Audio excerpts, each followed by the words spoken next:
This is from MetsMinors.net. Headline, Ronny Mauricio outright offensive. Now, before we get into this video, hit that subscribe button. We're going to have some big videos coming up. We got the draft lottery coming up on Tuesday. I would mention that I will be going out in the evening. I have to do something extremely important. That has nothing to do with this channel. Something about life or whatever. It doesn't matter. What matters is that we had the draft lottery, and I will cover it at some point. Either beforehand or when I come back to the hut. But so you want to hit that subscribe button. We're going to talk a lot about the draft this week, as well as all the stuff going on with the winter meetings. Ronny Mauricio has returned to Tigres del Licey to defend his MVP title. After a hitless debut as the DH, Mauricio would take the field for the first time in the Winter League season. At the plate, Mauricio was sensational. He was 4 for 4 with a double, triple, and 2 RBIs. He was reminiscent of the player who was MVP last season and who electrified Citi Field in his Major League debut. Defensively, it was a completely different story for Mauricio. He would play third base and struggle. In fact, Mauricio would fail to convert his first 2 chances due to throwing errors. In the first, he grabbed a hard-hit ball, but pulled the first baseman off the bag. In the second, on a ball he charged hard, he spiked the throw. On the bright side, Mauricio fielded 2 difficult chances. These are throws he will most likely be able to make as he becomes more experienced at the position. Later in the game, he flat out missed a foul pop-up.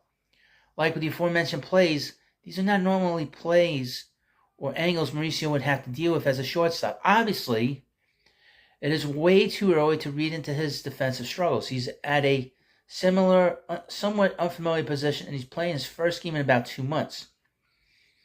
It is notable that Mauricio is playing third, and his progress from his game is going to be important.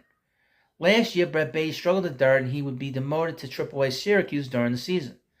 Mark Vientos was predominantly used as the DH with his defensive struggles. Jeff McNeil is the incumbent second baseman. As of the moment, the Mets have not been linked to a third baseman this offseason. With the younger players, you can see why the Mets are waiting for one to emerge above the rest. The Winter League season may give Mauricio the opportunity he needs to learn the position and get a leg up in the spring training battle.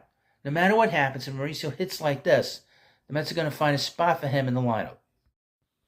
There's a little additional thing to go with your Mauricio video. This is about another minor league contract. This is from Mets Rise Online. Mets and Andre Scrub agreed to minor league deal. On Saturday, the Mets took a flyer on another player and completed a minor league deal with reliever Andre Scrub, per Mets.com, Anthony DiComo. Scrub was a former 8th-round draft pick of the Los Angeles Dodgers back in 2016. He never saw the big league field for the Dodgers as he spent his time in their farm system. He was traded to the Astros in July 2019 and was called up to the big leagues in 2020. During the shortened season, he pitched to a 1.90 ERA in 23 2/3 innings. He was added to the Astros postseason roster where he pitched 4 games. This past season, Scrub pitched in the Atlantic League for the Southern Maryland Blue Crabs and threw for a 1.15 ERA and 15 relief appearances for the club. He's recently pitched in the Puerto Rican Winter League. Soon to be 29 years old in January, he has shown potential both in Houston in the Atlantic League and internationally. In Puerto Rico, he walked only 1 batter in 13 innings and struck out 16. The theme of the New York Mets offseason in terms of on the field so far has been taking flyers on players and adding depth. Such was the purpose of signing Luis Severino and Joey Wendle. Severino becomes part of a flux pitching rotation, and Wendle's now the utility man who can play all across the infield.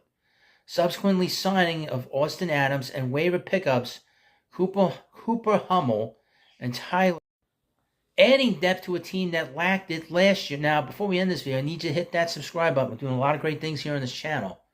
And this channel has been a very big surprise to me. I thought it was going to take almost a year to get this channel monetized. I just need you to hit the subscribe button.